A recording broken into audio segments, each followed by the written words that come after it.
கோத்தகிரியில் பட்டப்பகலில் நாயை வேட்டையாடி இருக்கிறது சிறுத்தை. பேரகனி கண்ணேரி கிராமத்தில் குடியிருப்புக்குள் புகுந்து சிறுத்தை அட்டகாசத்தில் ஈடுபட்டிருக்கிறது. அந்த வகையில் நாய் ஒன்றை வேட்டையாடி சென்ற அந்த பதைக்க வைக்கக்கூடிய அந்த காட்சிகள் வெளியாகி இருக்கின்றன. நாயை கவ்விக்கொண்டு சாலையை கடந்து அந்த சிறுத்தை செல்லக்கூடிய காட்சிகள் பதிவாகி இருக்கின்றன. குடியிருப்பு பகுதியில் இந்த சம்பவம் நடந்ததால் பதற்றம் ஏற்பட்டிருக்கிறது. விவரங்களை செய்தியாளர் ஐயாசாமி வழங்க கேட்கலாம். ஐயாசாமி, விவரங்களை பதிவு செய்யலாம். ஸ்ரீராம், கோத்தகிரியில் பட்டப்பகலில் குடியிருப்பு பகுதிகளுக்குள் நுழைந்த சிறுத்தை ஒன்று நாயை வேட்டையாடி சென்ற காட்சிகளை கண்டு பொதுமக்கள் மிகுந்த அச்சமடைந்துள்ளனர்.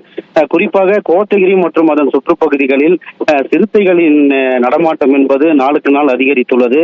இரவு நேரங்களில் மட்டுமே அதிக அளவிலான சிறுத்தைகள் வீட்டில் வளர்க்கப்படும் நாய்களை வேட்டையாடி சென்ற நிலையில் தற்போது பகல் நேரங்களிலும் இந்த சிறுத்தைகள் குடியிருப்பு பகுதிகளுக்குள் நுழைந்து நாய்களை வேட்டையாடி செல்லும் சம்பவங்கள் தொடர்ந்து வருகிறது. இந்த நிலையில் இன்று கோத்தகிரியிலிருந்து பேரகனி கண்ணேரி கிராமத்திற்கு செல்லக்கூடிய சாலையில் சிறுத்தை ஒன்று குடியிருப்பு பகுதிக்குள் நுழைந்துள்ளது. இதை கண்ட பொதுமக்கள் அச்சமடைந்து ஓட்டம் பிடித்துள்ளனர். அந்த பகுதியில் சுற்றித் திரிந்த நாயை வேட்டையாடியது. கழுத்தை கவ்வி சென்ற சிறுத்தையானது பிரதான சாலையை கடந்து தேயிலை தோட்டத்திற்குள் ஓடியது. இதை கண்டு தேயிலை தோட்டத்தில் பணியில் இருந்த தொழிலாளர்கள் அச்சமடைந்தனர். எனவே இந்த வனத்துறையினர் குடியிருப்பு பகுதிகளுக்குள் நுழைந்து வேட்டையாடி சென்ற சிறுத்தையை கண்காணித்து கூண்டு வைத்து பிடிக்க வேண்டும் என்ற கோரிக்கையை வைத்துள்ளனர்.